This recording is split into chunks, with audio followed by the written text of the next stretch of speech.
Les intérêts composés sur les ETF, ça fonctionne automatiquement. Ce n'est pas un moment où tu vas avoir un versement d'intérêt, sauf si c'est un ETF distribuant.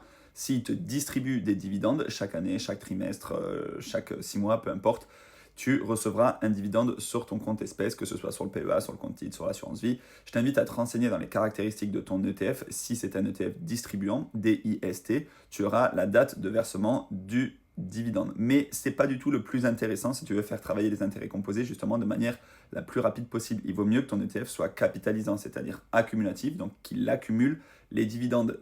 C'est-à-dire que quand les entreprises à l'intérieur de l'ETF versent un dividende, ben l'ETF le réinvestit lui-même, il ne te le distribue pas. Et donc, ça fait croître l'effet boule de neige. Fiscalement, c'est plus intéressant parce que si, par exemple, tu étais sur compte titre, quand tu reçois un dividende, tu payes la flat tax et tu réinvestis un peu moins. Alors que si l'ETF réinvestit lui-même et que tu payes la flat tax que uniquement quand tu revends ton ETF, ce sera beaucoup plus intéressant dans ta croissance exponentielle de ton capital. Donc, tu peux aller voir si c'est un ETF distribuant, c'est marqué dans l'intitulé de l'ETF DIST et dans la page de l'ETF sur Amundi, sur BlackRock, sur la BNP, peu importe, tu auras la date de versement de dividendes. Et sinon, vaut mieux investir sur un ETF capitalisant. Et là, il ne te verse pas, mais tu vas voir que ça va augmenter de plus en plus rapidement. Par contre, il ne faut pas se baser sur 6 mois, sur un an, il faut se baser sur 5, 10, 15, 20 ans. Et là, ça commence à devenir très intéressant.